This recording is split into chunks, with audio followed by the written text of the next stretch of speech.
যাদের সিনার ভিতরে এই কোরআনুল কারীম, যে মেয়েটার সিনার ভিতরে কোরআনুল কারীম, যে ছেলেটার ভিতরে, যে মানুষটার ভিতরে কোরআনুল কারীম বিদ্যমান আছে, মুখস্থ আছে, আল্লাহ রাব্বুল আলামিন যেই দিন কিয়ামত কায়েম করবেন, হাসরের মাঠ কায়েম করবেন, এজলাস কায়েম করবেন, আর এতগুলো সূর্য চলে আসবে, মাথার তালুটা ঠাস করে ফেটে যাবে, বাতের মারের মতো উতরাইতে থাকবে। ওই যে রুবি আজকে যাহা অনেক দূরে আছে, হাসর মাঠে পৌঁছবে তাহা এক হাতের কাছে, এত নিকট পৌঁছবে বলে লাগবে বিষন্তা, পাইবে সাজা গুনাহগারে যাহার যেমন পাপ, গুনাহগারের মাথার মজা পড়বে গলে গলে, কারোর হাঁটু কারোর কোমর ডুববে গামের জলে, আবো ডুবো খাইবে তারা, ডুববে কাদের কায়া, কিন্তু মুমিন বান্দা হবে আল্লাহর আরশের ছায়া। চিল্লায়ে বলে আল্লাহু আকবার।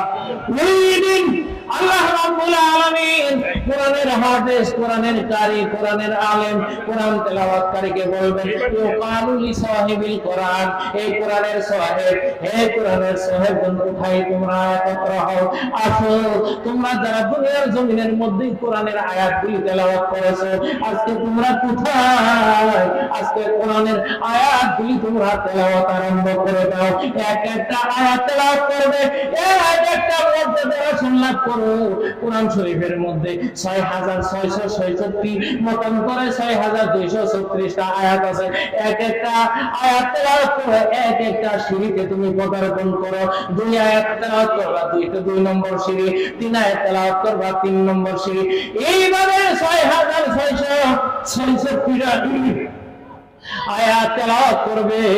সেই জায়গাতে তোমাদের হাসর হবে, সাধারণ মানুষের সাথে তোমাদের কোনো হাসর নাসর হবে না। চিল্লাও বলেন আল্লাহু আকবার। কোরআনের কারির দাম আছে না নাই?